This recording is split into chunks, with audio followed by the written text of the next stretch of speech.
fit any assassin din and your friend saying mechanic.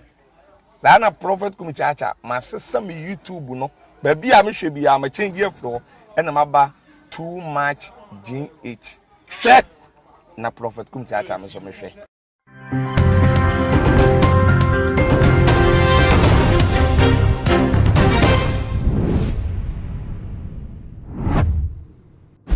Me mama akwa shonko eba tumaji H so na ama owusu a enemy na edubra ye trending issues me de ebeso mo ewo eye video so linti jebre neti emu enzem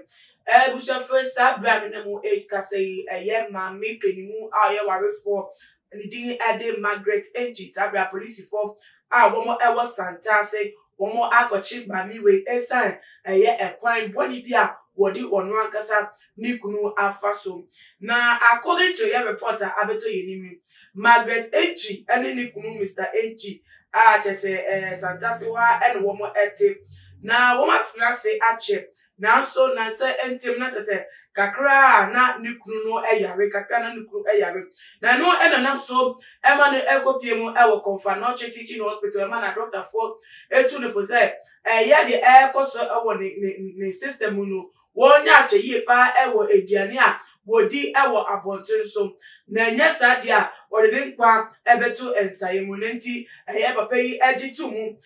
na achese wo hyase se wo ye entutuye ma achese won fa no ho ekoto ensaye mu saninti na achese wo tutututu ne nyama bi enso achese hospital that occur hospital ma dey same way to nenim the 5th of November 2020 na efi ono ma ekono na tese doctor for to the fufa ono ko oye na dwen se na efie bia ne nkoa na obedi bato ni mrante bi wa ensakaka obi opepok no wa se pie agodi pok ewa bonte eno nsakaka na eye ade na ye yagre na eye no sa ebebie on the 10th of November 2020 ema woko ayarisabia no ye de neto ho etu the full strictly said the second 1 year obeda sabi ya ye hye no nyakopon ana age no nkwa eni ntu wonya hye yie na ase na etu ne fukane no se won twe no ho afi aboti so agiane no won di so enyesa ne kwa no etu be cha dindin ja se won hu na asem enke yeti we die na me na ye na me na di no afofie na wo mahu na mo ka che no to mabo ne kokko de to so mienu won tie kokko no mo de abono no na won di hu adwuma niti ema Mr. Enchi nani eba no se sabrede se ne nkwa ewo mu bidia ne abono kokko mienu ewo ne nkwa ho de a na aduane pa ya abonti so dia no obi anyo abonti pa woni be bia aduane ne nya wo enu pokra no won ni da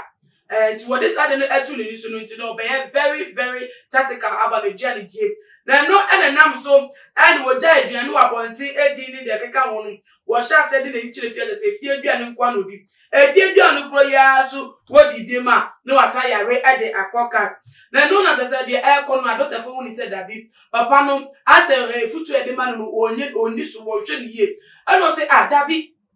yesi adem yire aduane nkwa na medi meni aboti so aduane biem meni obi ani hwi eye biem aduane pa de comedy bia no adwum se den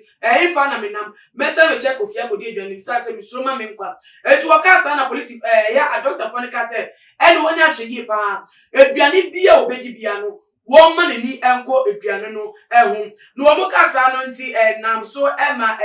Mr. Enchi atese ne we ede Mrs. Margaret Enchi a o ye aduane ede ma no woman ni ekolojan de but na the problem ako ene se the really aduane ede ma na what no wa ko sise we didi ewe na so ko hospital on the 3rd time na doctor for eka last one mbo nkoko de twato no ede tire no na wo ka se dabi se si ade je onye ebusu nti bibi ani asa na doctor for aka che no be hwe aduane mu ye wan chekra na enye bo apayo but na bibi si abefra ni redia na se ingredient bi abefra ni redia na nya de openti obehwe ta checks ni nya ewie na de befi ma babia no so no wo de atodwa e de ma doctors for no na no na nam so e ma na ire e de aduane be si ni ma te se ni ire tin ncha no ye no won se de aduane oni obedi e na te se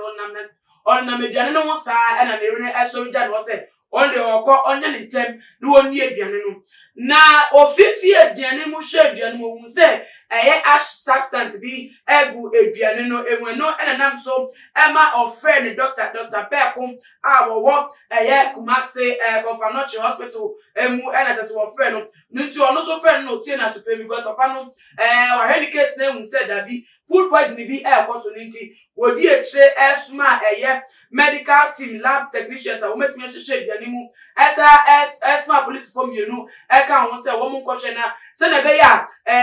se nya ne rere a emfa jidie hihi emma ware nto ma police for no eka ekire enatase medical team ni mum papa no ho ewo ne duane no nti oba no so hu se medical team abani fie wa tese o mehwe ne duane mo oye se o ka che no kunu se aduane na jo aduane jo so enye ma ne ntimi ma ne ndi nti o ma ne kwa no kotungu na no na ne kunu ka se e de obedi aduane nti onya no ai ma kasa kakra ebe o mtemti medical team for no ekoto akasa no eso 90% no mo so wo mo shomo dwumedi ase na libusafo led ene wo ba no e de afre oduane ene wo de A7 ni kunu nam so e ma tese ye medical team no e ye o mo hwehwe mo wie no wo mo fa police form yenu no wo mo tika no tempa no wo meche Madam Margaret Enchi edifini krufia tete wo mo no akopie mu ewo Santaasi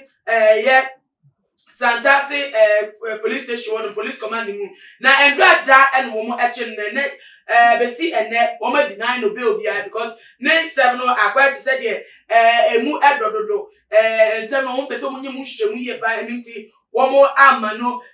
bail na according to police for womo waiting for full medical reports no magina so e dey confirm the na so na say womo magina so e dey atoto na no na according to report ni biom no womo kire amame no anti enchi no fiti enra okoda police house no so wasua esun e dey kasa we innocent the so no woni mu hwe na tese na akoye ensem pi na busuafo na Ghana for ensem obeto dwen konfisa se adabio wo bi a papa yi eware wo die tu hu obi enke for madam Margaret Enchi ye ware wo nti papa yi be ware wo tese na aware ma nti oba e waje atum de den ma tese wo si yen fro anti Enchi atese Santaasi kro no so a wo ti kra bonu bebi a obefe bia enu ani edin a wo de am wo so mo fa tese wo de eji wo din wo a wo de ju wo se wo so aware bi Niteba ne say ena nipa obetu sika ede ware wo hye wonunam wutimi eta fechire ehwe na me anim hye obonsem tukopọ eta po utimpo se wo be poison no ede furious na tese adrimu case na so de mo no tumi se na de se si adai ayetimu yi ana se bre wo mu se no nipa trim ayesu wo di ni yonko bone e won fa ho affiliation bi ono no wo enye odo so no begina enye te ni nua bi so eno begina da bi esi an de nipa pe no se na kuma so de kwa so wo pedi a eno an sin na ni tim a obeba ni nia bu no wont mi emfa supo no emba oyede no kwa wonnim the relationship between ono ene ni kunu wa yoka na atiti bi kwa komo ha waka enkoye mane no pekwan ene nya ne fa hunde anase biempo no obi foforo so betimi atrefe wa wono so betimi afa etire edi point na gwoduane matete we pe kwan se wode supo no beto mame no so tete mebi o ma wa wene na hi anase bibi eni duat ewiase mi de se ni patimo osumanti bibi bi enu a chance so se ebe imageba ni niam no abolisi for so wo mo twen se full lab report na ebeba na bi enso magina so edi atoto na no nti de wo mu bia no so mo de ba wo meto abonte ne enso ye de asomo na nsara meko no se si ada braba ye bo no ye nyan si ye pese menkunya enyu nkwa ho se wo ni obi wo ho na wo odi wo ni po na wo be se wo ni ne betina bi ma wotimi eka che no wokura wo ho na aka che na ntia se nyeduma kwa wo bi go police farm na se na be ya wo de nya hwe beto no so wotimi emmel na wo ka se wo ni obi ti na wo ni nyu na we fa kwesi kwan bi enne eyi na fi wa owu a na problem ekwa na ye nya hwe ye ewo ye decisions ehun na bi di besi wo so bi di esi no bo mo de fo wa dwen chefa ensem we etudwa ewo ye comment section na bi mo tunu follow ye ewo ye Instagram and your Twitter account at too much GH_ Facebook also too much GH meeting edina na ama obuswa na me ya aduma ye be di ehia be makramo